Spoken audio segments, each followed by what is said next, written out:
Mr. Thomas, please state your name and address for the record. You have 5 minutes. There's a big timer right above me. My name is Robert Thomas. I live at 6206 Babley Road, Knoxville, Tennessee, 37924. Commissioners, thank you.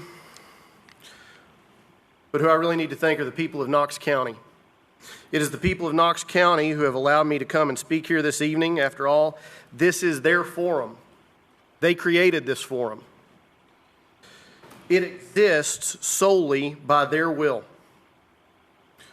Which troubles me then when I learned about an October 8th meeting between Chairman Larson J., Vice Chairman John Shoemaker, Commissioners Randy Smith, Kyle Ward, and Carson Daly, where a potential rules change was discussed to limit this forum to 30 minutes. And during that discussion, it was noted that, well, this is what the Board of Health does. I would say it's a shameful day when the elected members of this commission look up and take their cues from the Board of Health as to how to conduct a forum that belongs to the people, not to the Board of Health. I'm told that there will be a meeting on October 20th at 1300 hours to further discuss such rules changes. I would propose to you that such a rules change would be an act of cowardice. Now, I understand that there is a limit to discussion, and I would remind each and every commissioner that you have the ability to, at any time, move that discussion be closed or that any meeting come to an adjournment. I also understand it takes a measure of courage to stand up and look at the people of this county, say, we're tired of hearing what you have to say, it's late and we need to go home.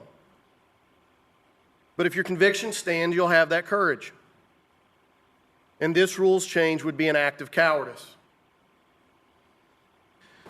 That being the case, I want to come to my second and final point for the evening, and I thank you for your attention. But speaking of acts of cowardice, I look to whom I am represented by in the government. On the federal level, I am represented in the executive by President Donald J. Trump.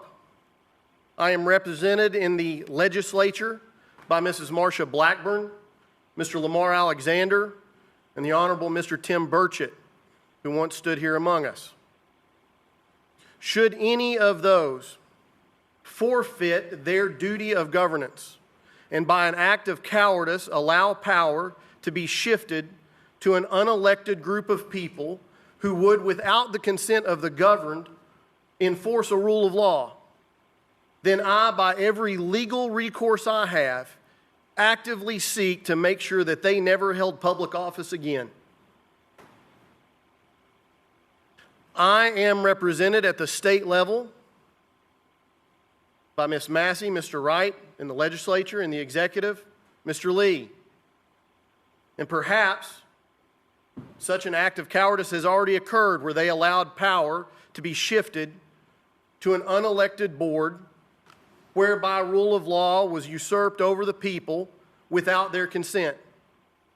And if I deem that is the case, I will use every legal recourse within my means to make sure that they are never elected to any public office ever again. And I stand here today and I am represented in the executive of this county by Mayor Jacobs. I thank Mayor Jacobs for his work in trying to wrestle the unconstitutional power that's been given to the Knox County Board of Health away. And I stand here today represented by Mr. Beeler, Mr. Jay, and Mr. Biggs here in the county legislature. And so I stand here so that I can look you face to face in the eye, say thank you for the service that you've rendered to this point. But I want you to understand that should by an act of cowardice you fail and forfeit your duty of governance, shifting power to an unelected board that would rule over the people without their consent, then I promise you, gentlemen, by every legal recourse that I have, I will actively seek to make sure you are never elected to any public office again. Strike down the Board of Health. Thank you.